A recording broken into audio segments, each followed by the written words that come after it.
How's it going, everybody? Welcome to another TGI Friday, aka Blogs with Boylon. I say Blogs with Boylon because there actually wasn't, for once, a whole lot of bugs this week. I think there was an incident regarding a Mega Orb thing a couple of days ago where it was kind of messed up when they took someone out and put... I forget who in, but I heard that for like a half hour the Mega Orbs were messed up. But otherwise, I'm not really going to go over the bugs portion this week. We're here to talk about the blogs.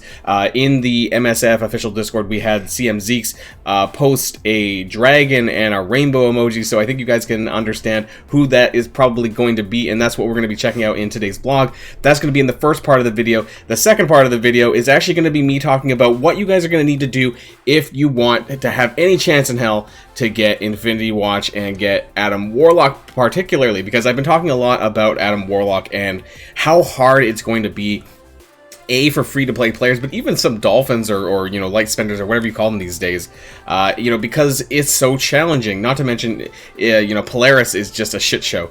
But the other X Factor characters, not all, it's still going to be a bit challenging. Longshot in particular hasn't been all that available. So that's what we're going to talk about in the second part of the video. I also need to get a haircut. I'm like looking at myself here and I'm like, wow, my hair is getting long.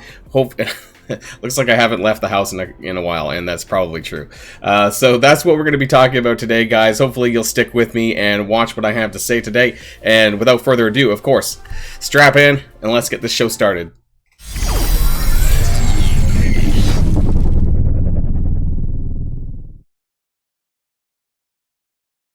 And here we are, guys, the blog post Pride and Telepath. So there we are. There's the photo of Moondragon, who is going to be coming to the game to celebrate Pride Month for June. So obviously this is going to be related to Infinity Watch. He is going to be an extra member for Infinity Watch, one of the two newer characters coming to the game outside of Adam Warlock, who's obviously the legendary character. But we're going to skip ahead through the kind of lore. Basically, Moondragon, I believe, is Drax's daughter. So there's some stuff in there about that. If you care about Moondragon background. What I'm curious about is she does not have the Guardians tag. Okay, so let's look at the kit here. I was hoping that maybe she might have the Guardians of the Galaxy tag, because she is a member of the Guardians in the comics, but also because for those who don't get Adam Warlock, I'm very concerned that this team means nothing to anyone who doesn't get Adam Warlock, because there might not be a lot of reason to get these other characters, but let's continue on anyway. So she's going to be a hero, cosmic, skill, support, Infinity Watch. So skill, that's interesting. I didn't think her background stemmed from that, but okay. Maybe I don't know as much as I thought I did. But she is cosmic support. So 2 support characters for Infinity Watch. Let's carry on. Attack primary target for 280% damage if charged, and there is more than one non-summoned enemy. Instead, mind control one non-summoned enemy to attack the primary target. If the charge is more than one non-summoned enemy. Okay, so yeah, that makes sense, right? The controlled character gains 40% damage for this attack, then clear charged. Okay, so she has a charge mechanic, does a kind of a mind control on her basic, if there's more than 2 characters, I guess is what I'm getting at. Apply assist now to one random unannounced Okay, we know who this is going to be. This is Phyla Vel, who is Moondragon's partner. That's the next character to be coming from the patch. I love this. This is the first time that they've ever done something like this. Special meditation wave, meditation wave, sorry. Energy cost 5 out of 5, so available on turn 1. If primary target is a protector with immunity, flip immunity on primary target and apply immunity to all Infinity Watch allies. Okay, so this to me again gets that more Black Order, right? So I think it's Thanos and Ebony Maw, they spawn with immunity, so this is kind of what I'm thinking of. Clear all positive effects from all enemies. Now this is pretty crazy, and she gains 1000% focus for this attack. Attack primary target for 320 plus apply slow for 2 turns and reduce speed bar by 50%. So this is just a primary slow for 2 turns, but still you're clearing all positive effects from all enemies, which is pretty crazy. Heal all allies for 30% of this character's max health, plus apply defense up and deflect. This is interesting because it's not just Infinity Watch, so this is actually might make her a very solid cosmic support character, and she's skill. So a skill lane healer. Did we just waste all of our resources on from Night Nurse, and we don't need that anymore because she's going to be really OP cosmic skill. So she's going to be usable in the skill Doom Raid lane. So that's interesting. All right, let's move on. Ultimate Telepathic Burst, energy cost 3 out of 6. So this is available on turn 2. I believe. Maybe turn 3. I forget how things work here. Heal all allies for 30% of this character's max health. Another 30%. Defense down for 2 turns to all enemies. So this will work very well outside of Doom Raid with Kestrel. I could see this being a thing in the skill lane. Attack all enemies for... So it's an AoE attack and heals and does defense down for 2 turns. Wow. Now it is on a cooldown of 6, but still, that is pretty something. Passive Psychic Discipline on spawn. If this character has 3 or more Infinity Watch allies gain charge. Okay, so that's how you get the mind control for the basic. On kill, also gain charge. So if she's using her basic quite a bit, then she'll be able to do the mind control, which is kind of neat. When this character or any Infinity Watch ally drops below 50% health, apply defense up, 1 defense up, and 1 deflect to that ally. Okay, so that's even more support, even more sustain for the Infinity Watch team. 60% focus and 60% resistance to Infinity Watch. So that's pretty crazy. And here we have a little clip, I guess, of the animation. So let's take a look. So we have the, what's going first? The basic. All right.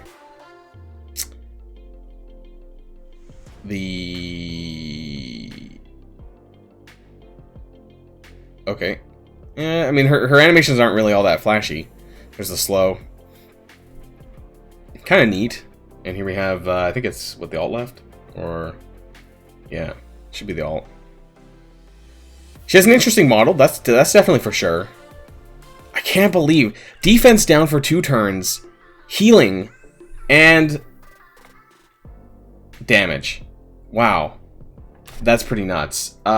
So she's a skill character, so she's going to be very strong for the Doom Raid skill lane. I can see that happening. She's got defense down. She's really going to be helping Kestrel do the pings in that game mode.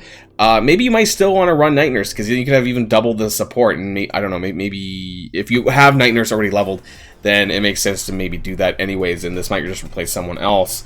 But wow. There's actually a lot of viability of using her outside of her team, especially the ultimate there. There's no Infinity Watch text. And even for the special, you know, you're healing everyone and you're getting defense up. You know, it could be better, but I mean, she's actually a very solid character outside of the Infinity Watch team. So that was a little bit unexpected, but let's continue on Pride events. What do we have? So, chance to recruit Magic. Iceman's cool new costume coming with fun events. So, all new shades of ice. Shade of ice. We have an Iceman, X-Men costume coming up. Win or lose in arena with any character to earn points. Purple flash bits. Shit, we're going back to different colored flash bits. Alright, so which... Iceman's limited time costume. Again, conversion at a 60% rate. Show your colors. The next Pride event to recruit Moondragons. So this is going to be probably like a milestone-esque event. This is what it looks like. Unity Orb. Okay, we're back to the Unity Orb like Negasonic last year. Open up Unity Orbs. So this is going to be another Blitz arena raid thing, I think. So with the Quirky trait, that's weird. Okay, so that's fine. Strength in numbers milestone. Promote peace by pulverizing enemies. Blitz arena with the Quirky trait. This is really just going back to some of these milestone events, which is pretty typical by using these. So it's going to be a lot of blitzing. They say arena, but really when it comes down to this, the points always come from Blitz and not through the other ones. Marvelous allies. Yeah, again, you're using raids with the Quirky trait. So this actually kind of sounds like a Red Guardian milestone event where we had the raids and we had to use that stupid frozen trait or whatever it was and Blitz and arena with those trait characters as well. So nothing's really changed there. Barrier Breaker milestone. How many? 3 milestones. Oh, by opening Unity Orbs. Okay, so yeah, there's always 3 milestones for these events. The last one that I can remember was Red Guardian. Was there another one? The Moon Knight. Sorry, yeah, I forgot about Moon Knight for some reason. Yeah, there was a Moon Knight event, very similar to Red Guardian and very similar to this, so it's going to be basically the same. Bright Future bonus event, so Isotope knows reward Unity Orb fragments, so that's not bad either, but it's probably not going to be too much. Character availability, so hey, here's the big news. We're getting Longshot to the War Store on June the 1st. Ravager Bruiser will be removed. Well, bless my barnacles, thanks Boundless for actually helping us there. So I expected this. I predicted this to happen, and looks like I was right. War Store for Longshot. I'm surprised that Multiple Man wasn't being released. He is data mined to be in Doom War 3.9 to replace Taskmaster. I guess they're waiting a little bit before they decide to do that. Now, economy updates, there's a little bit more still here. In addition to the Strike Pass changes that went out earlier this week, enjoy better value, blah, blah, blah, blah, blah. Purple gear, you'll get double the value for purple origin and unique gear pieces, 50% more value for ABC parts, and 60% more value for catalyst, purple catalyst. The unit prices for purple gear in the raid store is going down, so you get 60% more value for ABCs and other purple gear. Orange gear, the main supply stores will now include a dedicated slot for orange unique gear pieces. Great. So this is the G13 Superior Unique, so that means every refresh you're going to get at least one dedicated. Hopefully they still keep the other ones though, because that's still important. Full gear parts, purchasable power cores have been removed. Nobody bought that shit anyways. It was such a waste, and I don't know anyone who ever purchased them. Catalyst of Change will now guarantee catalyst for armor and for all tiers. Okay, so that's good. So an update to the Catalyst of Change challenge. And repeating legendary event Magneto is coming back. Alright, that's fine. And upcoming blitzes, we have... What am I missing? America Chavez here. And Colleen Wing coming back, of course, next week. So we're currently on Misty Knight currently. And good luck to everyone on Misty Knight blitzing. And bonus and flash events. Doc Ock is coming back around for May 30th, so there's going to be a double shot event for that. And Catalyst of Change... the Catalyst of Change flash event, sorry. That's what they were talking about. Okay, so that's coming back at the beginning of next month as well. So, that's it for the blog post, guys. Yeah, so mainly here, I mean, obviously we know that Moondragon is coming through a milestone event, and so that actually means that the campaign event character is probably going to be Phyla-Vell, because they haven't mentioned her yet, and they did say in the mail that there was going to be a campaign event character. There always is. So my guess is that's going to be Phyla-Vell. Moondragon is going to be the milestone event character, and so that actually is not too bad, because it does give us a chance to get both of these Infinity Watch characters at 4-star. And so make sure that you're saving your war store, and we're going to talk about that in the second part of the video here. Make sure you guys are saving your currency, especially the war store, now that we know that Longshot's going to be going in there. And yeah, Moondragon looks pretty nuts, but what I like about this kit, though, is that it looks like that she's going to have some viability outside the Infinity Watch team if you don't happen to pick up Adam Warlock. At least she'll be usable as a support healer outside of that, because her kit looks actually pretty good. So we're going to talk about more about that later on, but for the second half of the video here, I really want to talk about what you guys should be doing in preparing for Adam Warlock. So let's flip over to the game. Alright, so I don't know about you guys, but for me, the hardest thing that's going to be for this Adam Warlock unlock is going to be Polaris. Of course, we know that that's the most challenging thing that's going to be for this legendary event. But secondly, actually Longshot. Now, lucky me, I actually pulled a 100 shard Mega Orb in my last orb opening, so I'm actually already there, which is great. But I'm going to continue to buy shards for Longshot anyways, because I think he's really awesome anyways. And we're almost at a 6-star Shatterstar, so that's not a huge deal. Shatterstar has been available in other ways. He was a campaign event character as well, but he also is in the Gamma Raid Orb, and there was other opportunities, including in the Voyager Orb for Kestrel, to get some shards for him, so it wasn't all that difficult. Multiple Man, I only did the 50 core refresh, and I had some really terrible luck, so I'm still 108 shards out from Multiple Man, but we are expecting that he is going to be made farmable in Doom War 3.9 to replace Taskmaster. Like I said, that was data mined, so I don't know when that's going to happen. If you guys watched my previous video when I was ripping Adam Warlock, you know, basically this could happen as late as 1 week before the event, so make sure that you have some core saved up in case you need to core the shit out of Multiple Man when he does go onto that node, so that you can farm him in, so I can farm him as much as possible. But what we are to talk about is really about Polaris. Now that we know that Longshot is going to be in the War Store, that's kind of 2 characters here out of the 4 that are kind of settled. Shatterstar and Polaris. Now, the question is, and like I said in my video, is Polaris going to be farmable before the event? I'm not sure. I don't know if there's any guarantee that that necessarily has to happen. If we're going back to like a Black Bolt style release, then there's a good chance that she might not actually be farmable. But, you know, let's think that maybe they might be a little friendly in this matter, and they might be. So, in terms of Polaris and Shatterstar and where they might go, we gotta look at the store. And so, what I really want to say, hoard everything. Hoard everything that you possibly can. Okay, video done. No, but really, I mean, you probably should be hoarding the majority of your resources, because you never know when things are going to be changing. Now, in terms of premium orb, you know, I just like carrying, I like hoarding until about like 75 to 100 orbs, just because I like big orb openings. But for the purposes of you getting shards for Polaris and knowing where you're going to actually be, you know, just pull them as you want them, you know, unless there's a character you're waiting to go into it, because the less characters, sorry, the more characters that go into it, the less chance there's going to be for Polaris or any individual character. unless they revamp that. So, you know, open at your leisure, you know, whatever you want here, and those extra shards for Polaris might help you cross that line into Adam Warlock. Other than that, though, there's nothing really else on this section that you can really save. Milestone Orbs, I don't see this changing anytime soon. This actually is supposed to get revamped. I don't know when that's ever going to happen. Now, Blitz Orbs, this is something. Some people are talking about where is Shatterstar going to go. Now, I really do not think it's going to be in the raid store, because we just got Yo-Yo in the raid, and the raid store, and I really don't think that we're gonna get another character that soon. So really it comes down to Blitz now and Arena Orb. Now I could totally see Arena Orb being a thing. Now, is it going to be for Polaris or is it going to be for Shatterstar? Now, hypothetically here, you know, I do think that the Arena Orb is the most painful farm ever. So for that reason, I would probably say that Polaris is very likely to go in here, because I think that that is going to happen, because she is going to be the one that people are going to be having a problem with in terms of, obviously, because she was in a strike pass. If you were free to play, you're only going to be getting 100 shards of Polaris. If you did buy both strike passes, then you're going to be sitting at 200, but you're still going to be sitting at a deficit of either 110 or 210, depending on how much you say, how much you spent, and whether or not you bought the pre-offer releases for Polaris as well. So I definitely recommend hoarding as much arena credits as you possibly can. For that matter, hoard everything, because you never know, right? But Arena Orb specifically, the drop rates are so effing terrible. Go back and watch my Scream Orb video. I think I opened 40,000 arena credits, and I got like something like 20 shards. It was pretty horrendous.